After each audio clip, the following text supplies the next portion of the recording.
All right, it's Saturday night. We missed a week, but we're back. That means it's time to run it back. We're the Peach Basket, a site dedicated to all things basketball. And this is Run It Back, NBA Week in Review. The voice of the fan. Drop a bounce, pass, throw down the rim rocker. Lay up off the glass right past the shot blocker. I follow through like Kobe's is money. You can cash it. For news on LA hoops, come over to Peach Basket.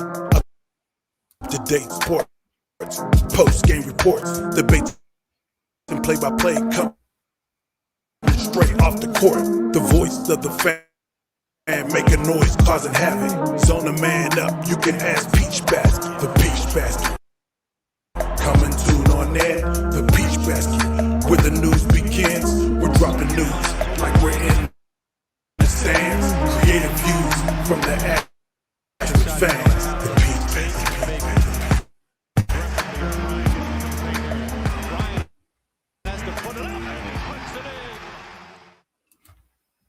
All right. That intro serves a couple of purposes. Number one, it tells you a little bit about who we are, what we're doing, what our goals are for the night. And it also lets me, the crack graphics department, kind of get things situated. So I think we're in good shape. We'll find out. We did take a week off. I hope each of you had a great Easter weekend. We don't like taking time off, but sometimes you need to.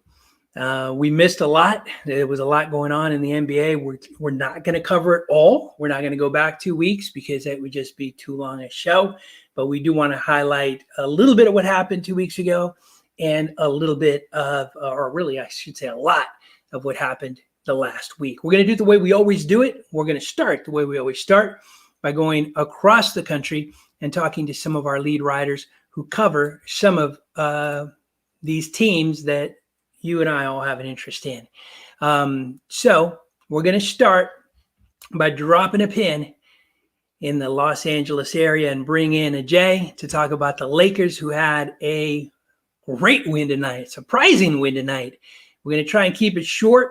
We just want to hear a little bit about the news of the week for the Lakers and what's gone on with them this week. Ajay, welcome. I know you're feeling good. I know you're sporting the hat. Which, you know, I don't have mine right now, but you know I've got mine here somewhere. Tell us a little bit about the week in review for the Lakers. Yeah, we missed last week, so just to go back, dating April 4th, which is Easter, the Lakers started off pretty bad against the Clippers. They didn't have no defense or offense flowing, but as the week progressed against the Raptors, the Heat, and even the Nets today, you can see the Lakers defense got back to what it was, which is the second best defense in the league without their two stars. And the big two highlights I can go off, besides being 2-2 this week, Lakers victories against the Raptors and the Nets today. KCP looks like he's gotten back to his good old shooting form because he was struggling for a bit the previous month and earlier this month. And Andre Drummond has made a big impact, even though he's only played 27 minutes last game and 22 minutes today. You can tell that when Lakers need a bucket and their shooting's not getting them through, they have someone down low they can finally feed to get an easy bucket. And because Andre Drummond is such a good offensive player in the paint, he's going to create those open opportunities from the perimeter for those guys. And I think that's what's helping the Lakers shooting, especially these last two games you saw against the Heat and the Nets, because now they don't just have to create off the dribble all the time or from the perimeter. They finally have someone that can do that for them. Yeah, that's the big thing you miss with guys like LeBron and AD, right? The defenses are so concerned about them that it leaves the guys in the perimeter open, you know? So those 3-point shots are a lot easier to hit when somebody's not in your face guarding you. But, you know, the bread and butter for the Lakers this season, last season, has been defense, right? I think I don't want to go into a lot of detail, and admittedly, I haven't watched the game. But last week, or the last time we met, we talked about, you know, are the Nets a legit contender? All y'all said they were. Tonight, the Lakers show that you defend that team, you can beat that team. Yeah, no doubt. You changing your mind? You coming to my side now? I still think the Nets are going to make the finals. It's just to win a championship, like you're saying, it's going to be hard to win it without the defense. But making the finals, I can see them making it. Winning it, it's going to be tough.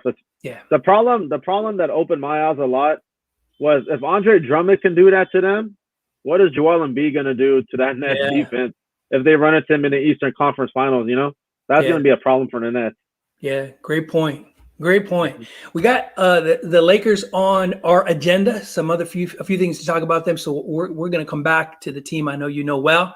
But thanks for that recap, Jay. We're going to go now to Florida. Let me drop the pin. Isaac is waiting patiently for us. Look at that, man. I'm doing it like I know what I'm doing. There's Isaac. I oftentimes forget to mention it. Isaac is with our partner site, FL Teams. They cover all things Florida sports. We're excited and always happy to have him talk to us about the Miami Heat and their week. We got a little sneak peek. We know they matched up against the Lakers. Didn't fare too well. Tell us what happened overall the last week.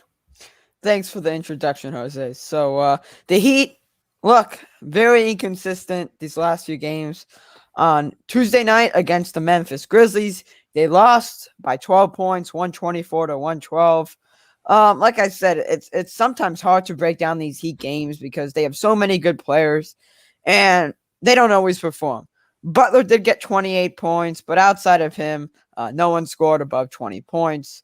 So not that impressive. The previous game, the last time the Heat played the Grizzlies before that, they lost again. So the Grizzlies, they are sitting as of now at 25-23. But look, they're not that lethal. The Heat should be able to beat them. And like AJ said, the Heat beat the Lakers on Thursday night, 110-104. Again, no LeBron, no Anthony Davis. So Heat expected to win, and they did.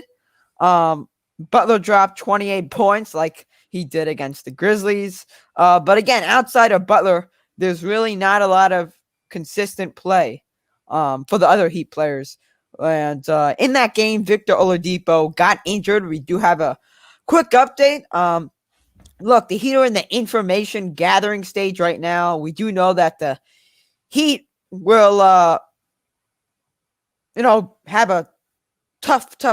I have to keep on saying tough road ahead because Oladipo's going to be out for a while. And if you look at the Miami's next few games, tomorrow night, depending when you're watching this, so Sunday night at 10 o'clock, they play the Trailblazers on national TV. The Heat play the Suns on Tuesday night, and on Wednesday night, the Nuggets. So a tough road ahead, but some news to cover. The Miami Heat signed Dwayne Dedmon.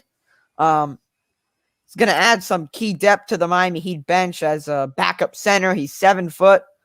He actually played on Miami's 2013 Summer League team. 31 years old. He last played in 2019.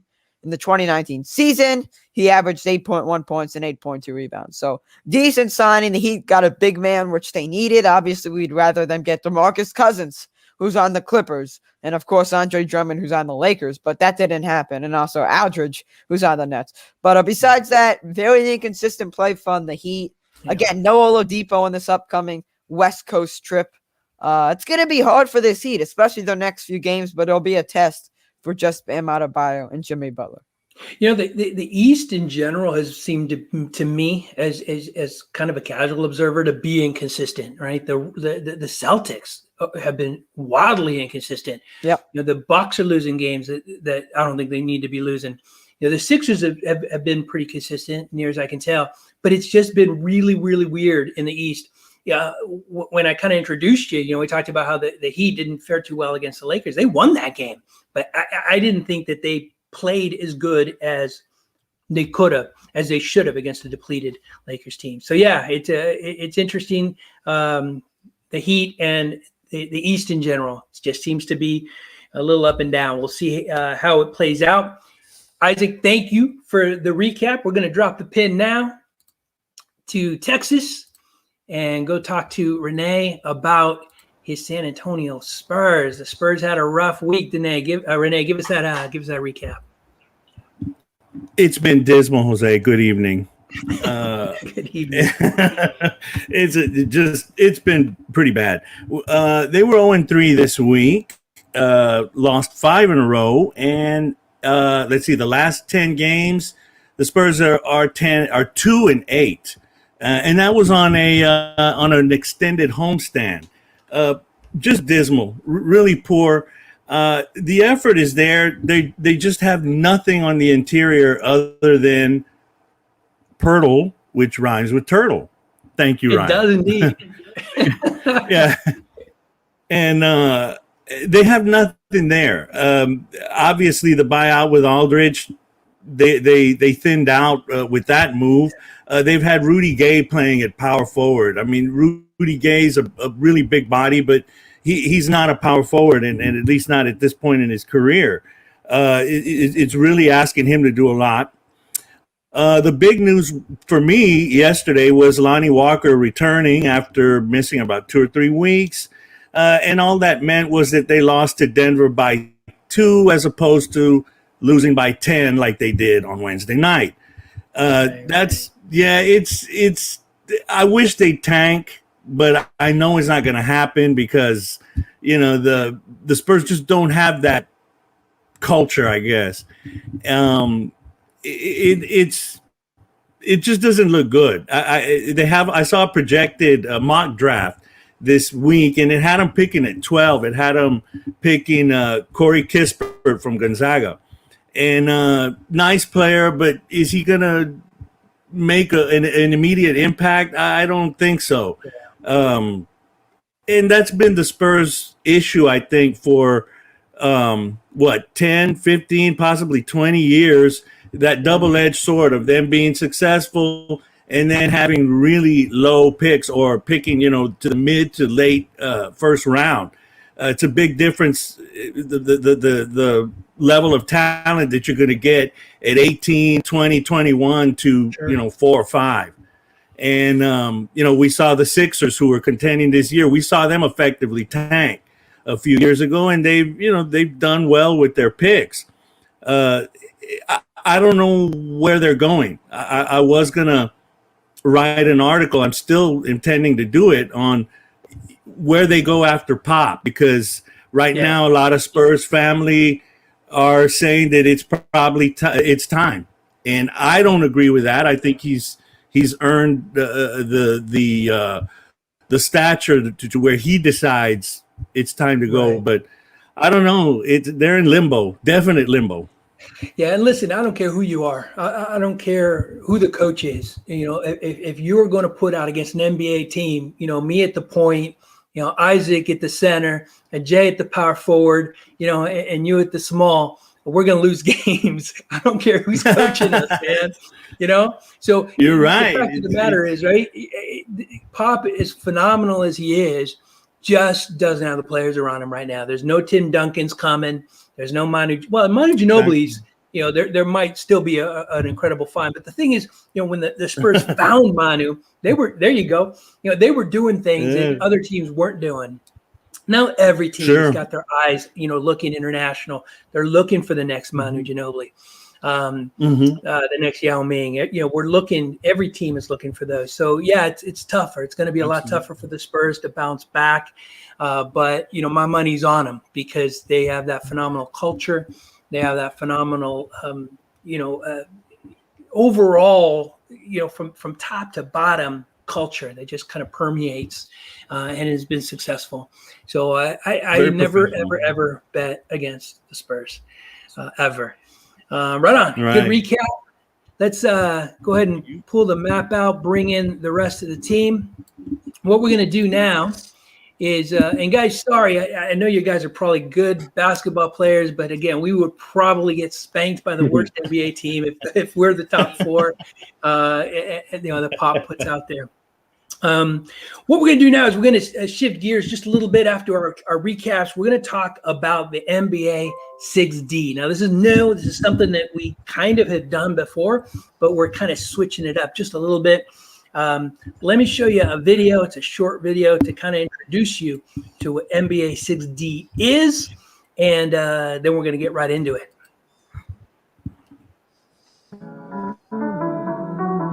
The voice of the fan. Drop a bounce pass, throw down the rim blocker. Lay up off the glass right past the shot blocker. Kobe's money. You can put these on LA hoops. Come over to beat basket. Up to date sports, post game reports, the debates and play by play coming straight off the court. Right. The voice of the fan making noise. There's something about this audio that just, our theme song, incidentally, and I never give enough credit where it's due. Tony Ashar wrote that for us a couple of seasons ago, and I've never really known how to integrate it, to what we do. But it's catchy. I know Isaac; he's constantly humming it, I like it. I like it. But that video, that little snippet you heard, sped it up a little bit, and so apologies to Tony for messing that up. But you might not have gotten it. What we're going to do is we're going to take a look at the last week. We're going to call out the dagger of the week, the dazzler of the week, the dish of the week, the dud of the week, the dunk of the week, and the deny of the week. 6D. Get it? All right. We're all about, catchy names here. So it starts out pretty easy. The first four, we looked at every game. We watch a lot of basketball. It's what we do. We're just like you. We're basketball fans. And there was one incredible dagger. We're going to start with that. There was one dazzler, one dish, and one dud, but there were a couple of dunks and a couple of denies. So our team here, we're going to have the final vote on what gets the dunk of the week and the deny of the week. But first, let me show you, and then we'll talk a little bit about it, the dagger of the week. Trent, 2 seconds. Trent drills it. All right, now, it's gonna show it a couple more times, but watch carefully. Did he push? We'll talk about it. Delivers the W for the Raptors at the buzzer. Right here. Right, dude, check this out. He knew what he was going to That guy do, goes man. flying. Nobody else is going to take his shot. There's a close-up of it coming out. Plenty of time. Number 33 for 3. And the Raptors come away with a victory. Plenty of time. All right, man. So the famous Michael Jordan shot against the Utah Jazz, right, when he pushes Byron. Man, I can't think of his name now. Byron Russell. Byron Russell. Boom. Brian All right. Russell. Historian. I appreciate that. And I'm embarrassed that I didn't have that off the top of my head. That looked a little bit like it, but the dude, I think, embellished it. Number one, refs aren't going to call that in the last second generally. And I thought the dude just went flying, so he embellished it. What do y'all think? Was that a push? It was a push, but that guy, he took it to the extreme. Like he acted like he got shoved like 50 feet. Like if he would have just kept it, I think the refs might have called it. But either way, like you can't flop in that situation. You just put a hand up, as a good head coach would tell you. And if he makes it, he makes it. You lose on that shot. Heads off. Yeah. You can't. Yeah, you can't. You can't risk a game being on the line by the refs. You got to take that in your own hands. Bottom line, Gary Trent, brand new to the Raptors, and did that. That was pretty incredible. That was the dagger of the week. Now, this is the dazzler of the week. This is the play that I saw, and I just went, wow. I mean, this guy is amazing. Let me show you the dazzler of the week. Let me get your thoughts on it. Of beating Grizzlies' individual defense off the dribble, and they found a home making scores in the paint. Morant, a circus shot that finds the bottom. Watch the close-up. Wow. Look at this. He likes this humidity. What? Look at John Morant. I mean, that's just ridiculous. Isn't that great? Oh, man. What a Found a home. All right, and I think I kind of got in the way of it a little bit there, but the dude brought his hand, the ball, down to his knee, and on the way down, shot that up. What'd you say, Isaac? I always laugh at those type of plays Why? for whatever reason. I just find it funny. To me, that was a dazzler. That was a wow play. I mean, I don't know, man. Did I pick wrong? That's an NBA Top Shot moment. Put it on a Top Shot. Boom. All right, let's go to the next one. And this is the dish of the week. And we well, you know what? I won't spoil it, but after we show you the dish of the week, we're going to go ahead and let Renee let y'all in on a little secret. The dish of the week. 24-22 coming into this evening. Oh, what a pass, and Pirtle puts the finish on. Real pass and timing at the same time. And he looks, Jakob is pretty much behind him Coming up. Look at this. when he makes that pass back. Unbelievable reaction there from DeJounte. To me, that was incredible. The dude was falling out of bounds, had the wherewithal to turn around when he was out of bounds, his whole body, and flip that ball around. Renee, what was special about that play? I saw it. We were there. My son and I went to that game, and we were in that corner, facing, basically on the baseline. So our point of view was behind Murray. So we're seeing as he wraps around and, bounces it back to Pirtle rhymes with turtle. And it was amazing, and it was so fast. This was the closest I've ever been in an NBA game to the floor. So it was pretty impressive. It was really impressive to see that play. So amongst other things, Yeah. And I don't want to go down the whole rabbit hole, but it was really people impressive. haven't been to a game in a long time. What was it like? Were you, was there social distancing? Did you have to wear a mask? Just kind of in general. There was social distancing. They were putting people in pods of 2 and 4 as long as they were together. They came into the games together. There was every other row was empty. We had to wear masks during the game if we weren't eating or drinking. It was odd. An NBA game, it just didn't have the same electricity, the noise, the excitement. Because I don't know how many. I think they're allowing 3,200. I guess that's how many were there. And it was odd. It felt weird. But once they started playing, you get right into it. The players do their thing. And, these are the best in the world at it. And, once that started, it was it felt pretty normal. But it was odd going in with the spacing, I'm glad that you were there, man. And you got to see the Dish of the Week live. That's kind of cool. That's your own personal top shot. All right. Yeah. We're going to stick to San Antonio for the dud of the week. And I know you know what it is. I'll give you a hint. It rhymes with turtle. Here's the dud of the week. They're taking a gamble here, but one that probably plays in their hands unless Jakob can continue to knock down free throws. And everybody free throws. Air balls are free throws, the story, right? Unfortunately, on this that is one. what makes it the dud of the week. So If you haven't seen it. 1-1 last time. It was blustery out there today. It was. That headwind is still there, apparently. I feel for the kid, man. 2 of 6 I didn't know. night. I knew that it was Pirtle rhymes with turtle. I didn't know it was Jakob, though. That was interesting. I hate. Well, I don't hate. To call out somebody messing up is rough. I'm not a big fan of that. I can honestly say, though, the whole time I've been playing basketball, I mostly just played intramurals. I don't think I've ever airballed a free throw, ever. But I'm not an NBA player either. I don't play under that kind of pressure. But that's rough, man. 2 in a row. Sorry. I don't know if there's anything to say. We just wanted to show that. I don't know how you do it. Yeah, right. Here's my theory. NBA players try to make swishes, right?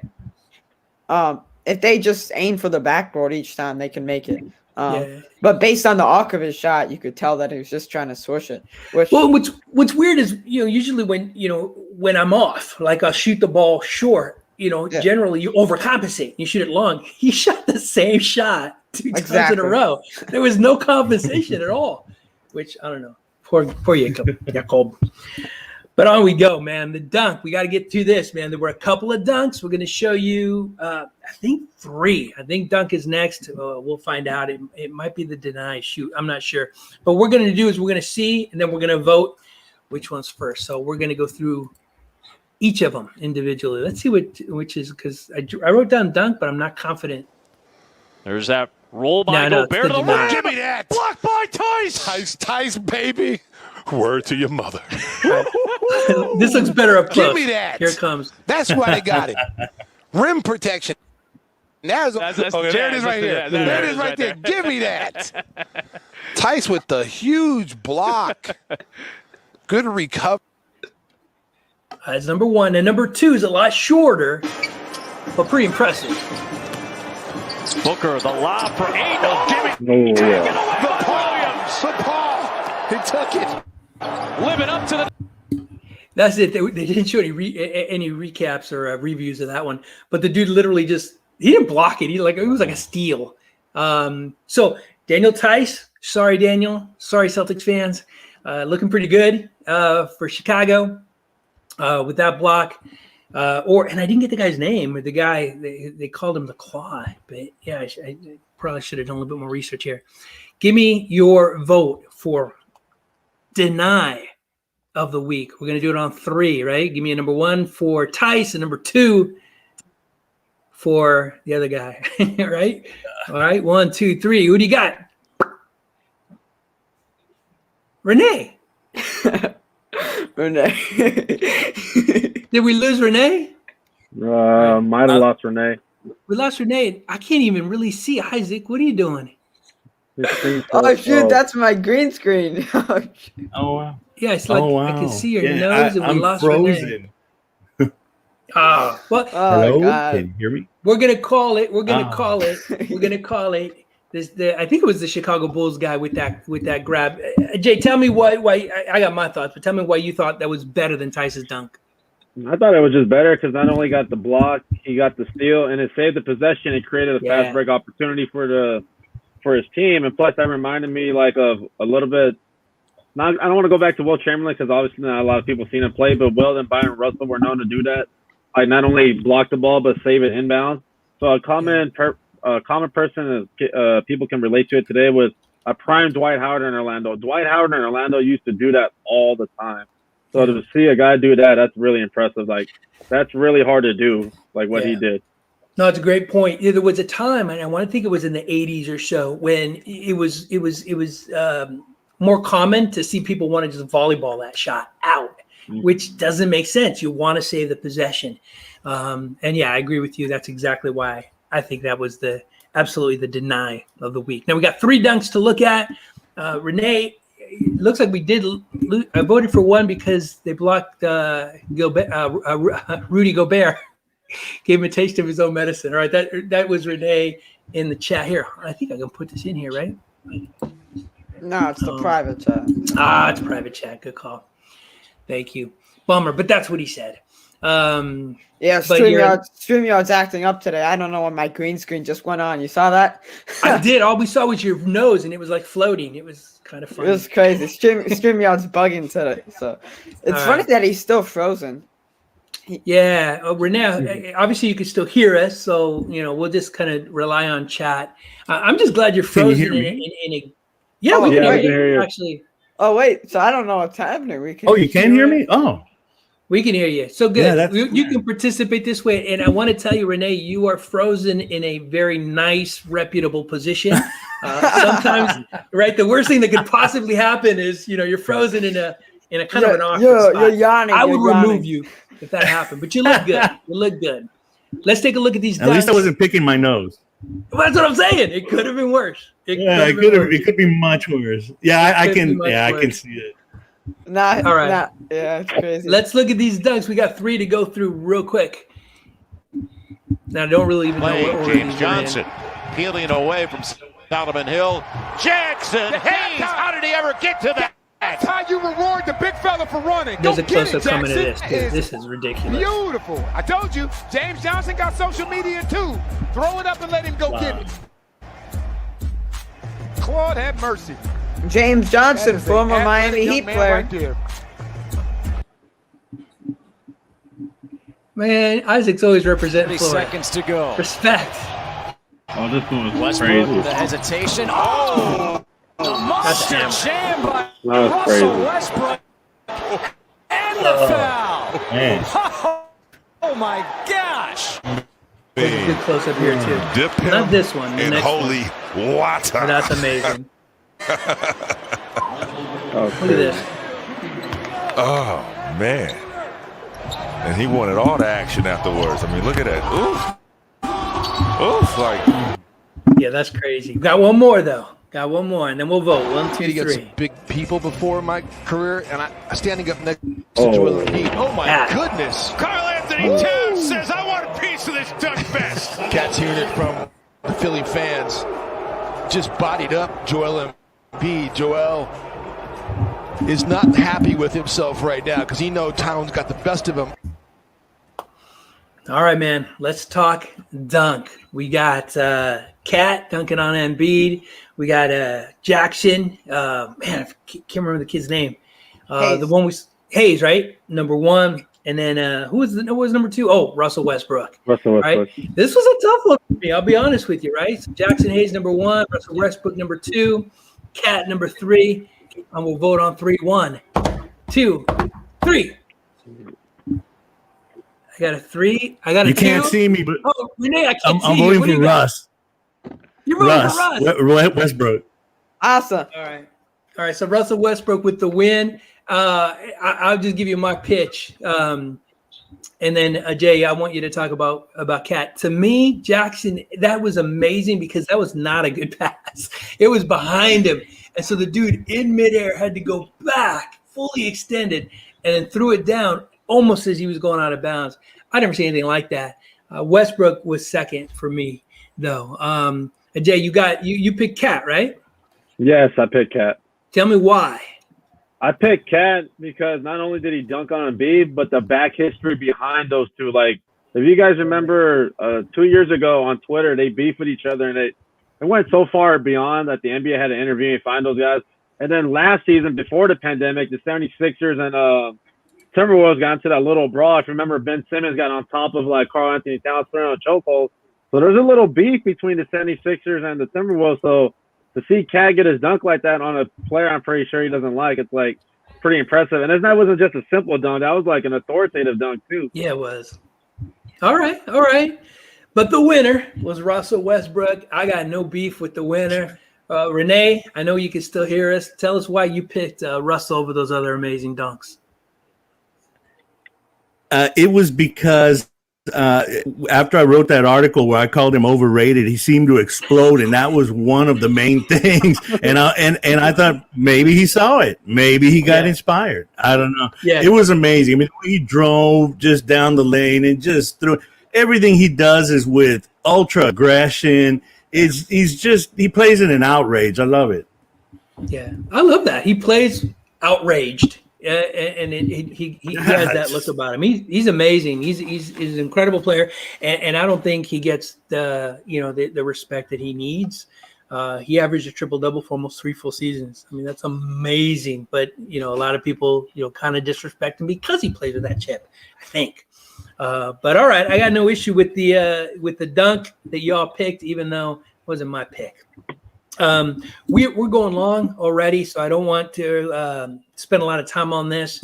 But A-Rod bought the Timberwolves. There's some rumbling. A-Rod being a Seattle guy, he's going to bring the team back, and the Supersonics are back, which would be kind of interesting. No time to really talk about it. Big news, though.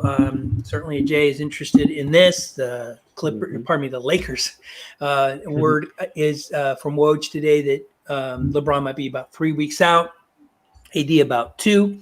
Now, if they both come back in about 3 weeks, that means the Lakers, and we're going to end with this question of the day. I'm setting this up. The Lakers will have their full squad for about 2 weeks. That's 8 games. Right now, they're in the 5th spot after the win tonight. They're half game back of the Nuggets, 3 games ahead of the Blazers. So the question is, and we're going to finish with this, and we're going to just ask it to be a rapid fire answer. No time for elaboration. I just want a number. Where are the Lakers going to finish the season if they can get LeBron and AD back for the last 8 games of the season?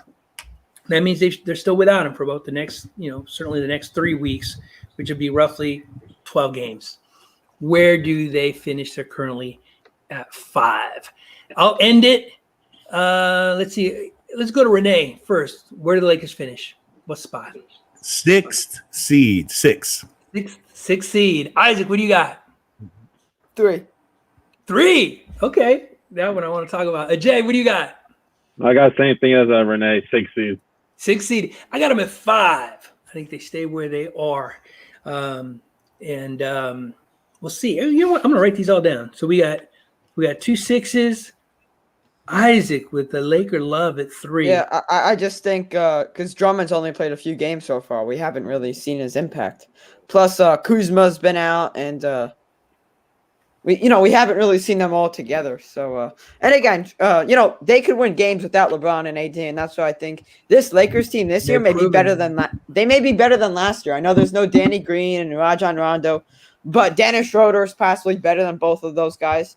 And I think this, what is his name? TLC, Taylor Horton Tucker, is pretty good too. So yeah, HT.